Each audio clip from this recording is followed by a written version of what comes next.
बिस्मिल्लाहिर्रहमानिर्रहीम। इंसान हमेशा ख्वाब देखने का आदी होता है। बाज़ दफा हम लोग ख्वाब में देखते हैं कि हम फौत हो चुके हैं। जब सुबह उठते हैं तो देखते हैं मैं तो भी जिंदा हूं, तो उस वक्त अल्लाह का शुक्र अदा करते हैं कि भाई मरे नहीं है हम। जब इंसान मरता है, जब कोई मुर्दा मर जाता है तो उसको क्या महसूस होता है, उसको कैसे पता चलता है कि वो मर चुका है। नाज़रीन, जब कोई मर जाता है आता है कि उसकी रूह फरिश्ते कब्ज़ कर लेते हैं, पकड़ लेते हैं। जब उस मुर्दे को नहलाया जाता है, कफनाया जाता है, उसको कफन पहनाया जाता है, कब्र में उतारा जाता है, वो रूह सब कुछ देख रही होती है और वो ये बंदा महसूस कर रहा होता है शायद ये ख्वाब हो। यानी कि उन सब मामलात को देख रहा होता है।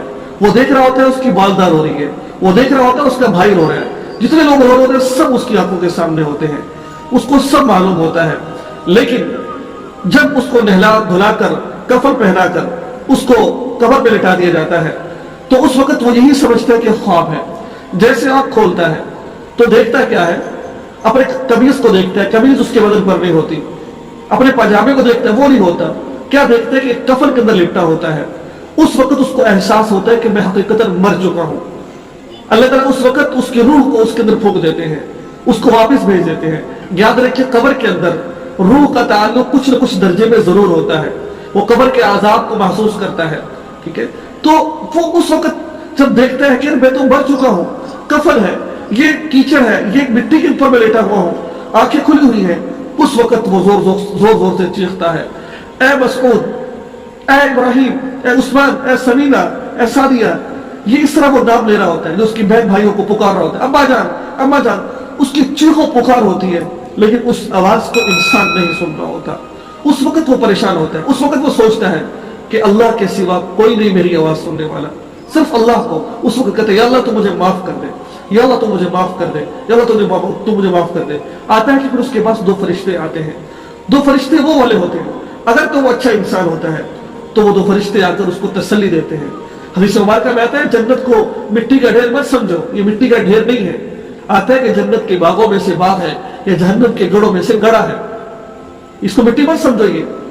ये बहुत हवलनाक है। सहाबा किराम रिज़वानुल्लाह अलैहिम अजमाइन कब्र पर जाया करते, रोना शुरू हो जाया करते थे। कई सहाबा के वाक़यात हैं और कहा करते थे ये हमारा पहला घर है, अगर इसमें कामयाब हो गए तो अल्लाह आखिरत में भी कामयाबी अता फरमा देंगे। तो उस वक्त इंसान फरिश्ते आते हैं और उसको दिलासा देते हैं।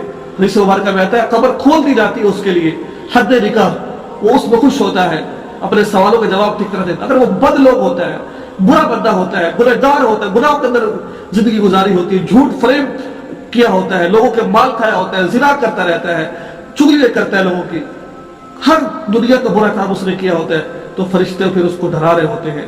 फिर कब्र आता है, यूं दब जाती है उसकी हड्डियां, कुचली जाती है, फिर दोबारा से ऐसे उसके साथ मामलात होते हैं। तो लिहाजा अपने आमाल ठीक कर लीजिए, नमाज का पाबंद बन जाइए, अल्लाह को राजी कर लीजिए। ये अल्लाह ताला से दुआ है, अल्लाह ताला हम सब के कब्र को जन्नत का बाग बनाए, और जितने लोग फौत हो चुके हैं अल्लाह ताला सबको जन्नतुल फिरदौस में आला मकाम अता फरमाए। अल्लाह के नबी ने फरमाया, कय्यिसु मन दारा नफ्सहु व अमिला लिमा बअदल मौत। अक्लमंद इंसान वो है जो मरने से पहले मरने की तैयारी कर ले। दोस्तों, अभी वक्त है, फौत हो गए तो फिर वक्त नहीं होगा, इसलिए इस जिंदगी की कदर कीजिए। व आखिरु दअवाना अल्हम्दुलिल्लाहि रब्बिल आलमीन।